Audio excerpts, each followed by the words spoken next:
नमस्कार, आप देख रहे हैं स्टार भारत न्यूज और मैं आपके साथ सुनील चतुर्वेदी। चलते हैं देश दुनिया की बड़ी खबरों की। अलीगढ़ के खैर विधानसभा का उपचुनाव हर दिन दिलचस्प होता जा रहा है। शुरुआत में आजाद समाज पार्टी ने नितिन कुमार चौटेल को अपना प्रत्याशी बनाया था, जबकि भाजपा ने हाथरस लोकसभा से भाजपा के पूर्व सांसद राजवीर सिंह दिलेर के बेटे सुरेंद्र सिंह दिलेर को टिकट देकर मैदान में उतारा है।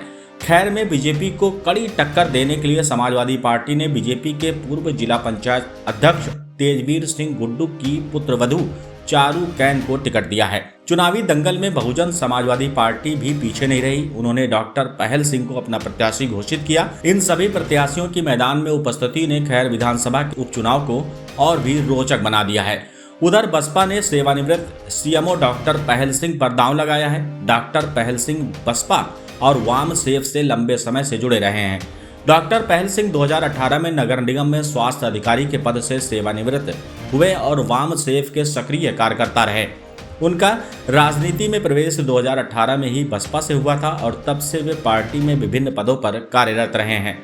डॉक्टर पहल सिंह महानगर के स्वर्ण जयंती नगर में 1985 से रह रहे हैं और अब इस चुनाव में अपने राजनीतिक करियर को एक नया मोड़ दे रहे हैं। चारू कैन बीजेपी के पूर्व जिला पंचायत अध्यक्ष तेजवीर सिंह गुड्डू की पुत्रवधू हैं। समाजवादी पार्टी के टिकट नामांकन करने पहुंची चारू कैन ने बताया था कि खैर की जनता जाम से ज्यादा परेशान है, तो मेरी प्राथमिकता यही रहेगी कि सबसे पहले यातायात की व्यवस्था ठीक की जाए। उन्होंने बताया था कि मुझे उम्मीद है कि निष्पक्ष चुनाव होंगे तो समाजवादी पार्टी यहां अपना परचम जरूर लहराएगी। चारू कैन एससी हैं, लेकिन उनके पति जाट समुदाय से हैं। खैर में जाट बिरादरी का दबदबा भी है, जिसके चलते जाट समुदाय और एससी समुदाय का वोट सपा को मिल सकता है। चारू कैन 2022 में खैर बीएसपी के टिकट पर विधानसभा से चुनाव लड़ चुकी हैं। भाजपा ने खैर विधानसभा सीट पर भाजपा के पूर्व सांसद राजवीर सिंह दिलेर के बेटे सुरेंद्र सिंह दिलेर को टिकट देकर मैदान में उतारकर मुकाबला रोचक कर दिया है। सुरेंद्र दिलेर का राजनीतिक परिवेश रहा। सुरेंद्र दिलेर ने कहा कि मेरी यही मानना है कि सबका साथ सबका विकास और इसी को मुझे आगे बढ़ाना है। इस उपचुनाव में मैं किसी से अपनी फाइट नहीं मान रहा हूं। जनता जो आदेश देगी वो मुझे स्वीकार होगा। खैर में जाट मतदाता ज्यादा हैं और आरएलडी हमारे साथ है, तो मुझे यकीन है कि उनका समर्थन भी हमें जरूर मिलेगा। और मैं जिस पार्टी और जिस परिवार से आता हूं वहां सिर्फ सेवा भाव रखा जाता है, तो मैं भी बस जनता की सेवा करना चाहता हूं। खैर विधानसभा का ये उपचुनाव बीजेपी, समाजवादी पार्टी और बीएसपी के बीच कड़ा मुकाबला बनता जा रहा है, जिसमें हर कोई अपनी जीत को लेकर आश्वस्त दिख रहा है। खैर विधानसभा में नामांकन करने पहुंचे सभी प्रत्याशियों ने स्वास्थ्य, सड़क और शिक्षा को अपना मुद्दा बनाया है।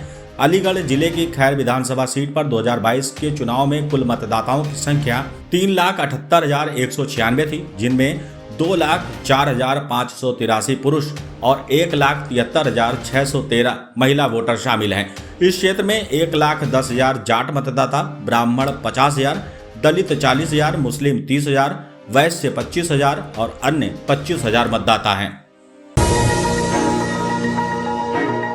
नमस्कार, आप देख रहे हैं स्टार भारत न्यूज और मैं आपके साथ सुनील चतुर्वेदी। चलते हैं देश दुनिया की बड़ी खबरों की। उत्तर प्रदेश के गाजियाबाद विधानसभा सीट पर 13 नवंबर को वोट डाले जाएंगे। भारतीय जनता पार्टी ने इस सीट पर उत्तर प्रदेश चुनाव 2022 में जीत दर्ज की थी। इस बार गाजियाबाद विधानसभा सीट के परिणाम किस तरफ जाएगा, इसको लेकर तैयारी की जा रही है। तमाम राजनीतिक दलों की ओर से उपचुनाव को लेकर तैयारियां की जा चुकी हैं।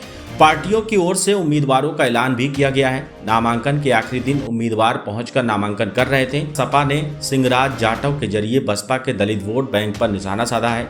भाजपा ने 17 सालों से पार्टी के लिए काम करने वाले संजीव शर्मा को टिकट दिया है। वहीं समाजवादी पार्टी ने सिंहराज जाटव को उम्मीदवार बनाया है।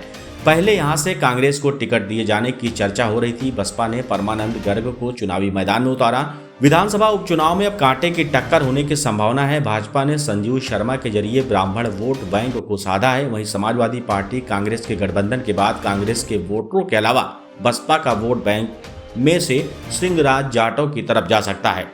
बसपा ने इस बार वैश्य समाज के प्रत्याशी को टिकट दिया है। इससे भाजपा का कोर वोट बैंक वैश्य समाज का वोट कुछ हद तक बढ़ सकता है। गाजियाबाद विधानसभा सीट से अब तक भारतीय जनता पार्टी ने 6 बार चुनाव में जीत दर्ज की है। वहीं कांग्रेस को 4 बार सफलता मिली है।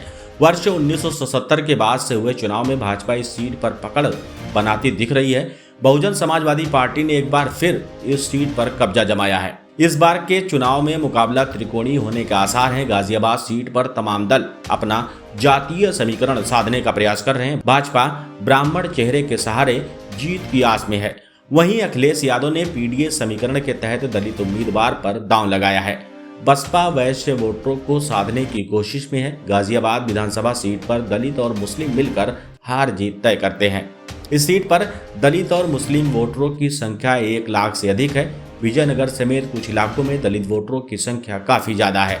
वहीं कैला भट्ट, चमन कॉलोनी, मिर्जापुर मुस्लिम बहुल इलाके हैं। 2012 में बसपा को दलित मुस्लिम के साथ आने का फायदा मिला था। इस सीट पर दलित वोटरों की संख्या करीब 75,000 है। इसको देखते हुए समाजवादी पार्टी ने सिंहराज जाटव के जरिए इस वर्ग को साधने की कोशिश की है। गाजियाबाद शहर सीट पर 50,000 से अधिक ब्राह्मण वोटर हैं। वैश्य वोटरों की संख्या करीब 35,000 है। इनके अलावा यहाँ Thakur voter 25,000, Punjabi voter 12,000, Yadav voter 11,000 हैं। ये विधानसभा चुनाव में जीत के समीकरण तय करते हैं। नमस्कार, आप देख रहे हैं स्टार भारत न्यूज और मैं आपके साथ सुनील चतुर्वेदी। चलते हैं देश दुनिया की बड़ी खबरों की। उत्तर प्रदेश के प्रयागराज की फूलपुर विधानसभा सीट पर चुनावी रंग पूरी तरह से चढ़ चुका है। फूलपुर विधानसभा सीट पर हो रहे उपचुनाव के लिए सभी दलों ने अपनी ताकत झोंक दी है। जहां सीएम योगी जनसभा कर वोटरों को साधने का काम कर रहे हैं, वहीं समाजवादी पार्टी के मुखिया अखिलेश यादव ने भी यहां से युवाओं को साधने की पुरजोर कोशिश की है। इस सीट पर 20 नवंबर को मतदान है। एनडीए केंद्र और प्रदेश सरकार की विकास योजनाओं को लेकर जनता के बीच जाने की तैयारी कर रही है। वहीं विपक्षी इंडिया केंद्र और प्रदेश सरकार की विफलताओं के साथ ही पीडीए को बड़ा मुद्दा मान रही है। इस सीट पर इंडिया की ओर से सपा ने मोहम्मद मुस्तफा सिद्दीकी को प्रत्याशी बनाया। सपा प्रत्याशी इसलिए भी अपनी जीत के प्रति आश्वस्त नजर आ रहे हैं क्योंकि 2022 के विधानसभा चुनाव में उन्हें महज 2,723 वोटों के अंतर से बीजेपी प्रत्याशी प्रवीण पटेल ने हराया था। लेकिन इसके 2 साल बाद 2024 में हुए लोकसभा चुनाव में फूलपुर विधानसभा सीट से समाजवादी पार्टी के प्रत्याशी अमरनाथ मौर्य को लगभग 18,000 वोटों की लीड मिली थी। फूलपुर में कुल 12 प्रत्याशी चुनावी मैदान में हैं। इसमें से 5 निर्दलीय हैं। 12 प्रत्याशियों में 2 महिला प्रत्याशी भी हैं। वे निर्दलीय प्रत्याशी के तौर पर चुनाव लड़ रही हैं। फूलपुर विधानसभा सीट पर सबसे ज्यादा 70,000 यादव मतदाता है। इसके बाद करीब 65,000 दलित, 45,000 मुस्लिम, 35,000 कुर्मी, 35,000 ब्राह्मण, 20,000 ठाकुर के साथ ही 35,000 बिंद कुशवाहा मौर्य और 40,000 अन्य मतदाता हैं। ओबीसी वोटर ही सीट पर जीत हार का गणित तय करते हैं। फूलपुर विधानसभा सीट पर एक नजर डालें तो कुल वोटर यहां पर 4,07,366 हैं, जिनमें महिला 1,83,748 हैं, पुरुष 2,23,560 है और थर्ड जेंडर सिर्फ 58 है। वहीं सपा से बगावत करने वाली पूजा पाल कौशाम्बी की चायल विधानसभा सीट से विधायक हैं। पूजा पाल अब खुलकर बीजेपी के समर्थन में आ गई हैं। वो फूलपुर से बीजेपी प्रत्याशी दीपक पटेल के समर्थन में जनसंपर्क कर वोट मांग रही हैं। इससे पहले उन्होंने राज्यसभा चुनाव में क्रॉस वोटिंग कर बीजेपी को समर्थन दिया था। फूलपुर के चुनावी दंगल में बीजेपी प्रत्याशी दीपक पटेल की प्रतिष्ठा भी दांव पर है। उनकी मां केसरी देवी पटेल इसी इलाके से सांसद रह चुकी हैं, जबकि समाजवादी पार्टी ने मुस्तफा सिद्दीकी के रूप से एक अनुभवी सियासी पहलवान को उनके सामने उतारा है, जो पूर्व में 3 बार विधायक रह चुके हैं। कुछ भी हो, लेकिन बेहद दिलचस्प मुकाबला होने वाला है। नमस्कार, आप देख रहे हैं स्टार भारत न्यूज और मैं आपके साथ सुनील चतुर्वेदी। चलते हैं देश दुनिया की बड़ी खबरों की। मझवा विधानसभा सीट कई दिग्गजों का राजनीतिक अखाड़ा रह चुका है। लोकपति त्रिपाठी भी यहां से विधायक चुने जा चुके हैं। साल 1952 में मझवा विधानसभा सीट अस्तित्व में आई थी। क्षेत्र में ब्राह्मण और बिंद बिरादरी का ज्यादा दबदबा रहा है। 2002 से लगातार 3 बार इस सीट पर रमेश बिंद का कब्जा था। हालांकि 2017 के विधानसभा चुनाव में भाजपा की सुचिस्मिता मौर्य ने रमेश बिंद को हरा दिया था। भाजपा ने यहां से सुचिस्मिता मौर्य को टिकट दिया है। वो 2022 तक इस सीट से विधायक रह चुकी हैं। मिर्जापुर की इस सीट पर 2022 में निषाद पार्टी से डॉक्टर विनोद कुमार बिंद जीते थे। भदोई से बीजेपी के टिकट पर लोकसभा जाने के बाद ये सीट खाली हुई है। हम आपको बता दें, मझवा सीट बहुत लंबे समय तक रिजर्व सीट रही थी, लेकिन ऐसा कहा जाता है कि मझवा सीट पर पिछड़ा वर्ग ही जीत तय करता है। जातीय समीकरण की बात की जाए तो इस सीट पर दलित ब्राह्मण बिंद वोटरों की संख्या करीब 60,000 है। इनके अलावा कुशवाहा वोटर 30,000, पाल वोटर 22,000, राजपूत वोटर 20,000, मुस्लिम वोटर 22,000 हैं, पटेल वोटर 16,000 हैं। 1960 में अस्तित्व में आई सीट पर ब्राह्मण, दलित और बिंद बिरादरी का वर्चस्व है। मिर्जापुर लोकसभा सीट के तहत ये सीट आती है। मिर्जापुर से लगातार तीसरी बार अपना दल एस प्रमुख अनुप्रिया पटेल सांसद बनी है। मझुआ में चुनावी माहौल गर्मा गया है, जिसमें त्रिकोणीय मुकाबले की संभावना बन रही है।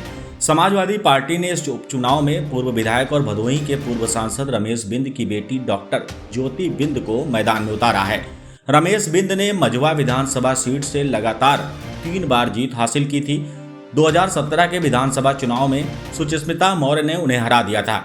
बाद में 2019 में रमेश बिंद भाजपा के टिकट पर भदोही से सांसद बने। अब देखने वाली बात ये भी होगी कि क्या ज्योति बिंद अपने पिता की हार का बदला ले पाएंगी या नहीं। वहीं बसपा से दीपक तिवारी दीपू भी चुनावी दौड़ में शामिल है। बसपा ने दीपू तिवारी का टिकट सबसे पहले कंफर्म किया था। इस प्रकार ये चुनाव मुकाबला बेहद दिलचस्प होने वाला है।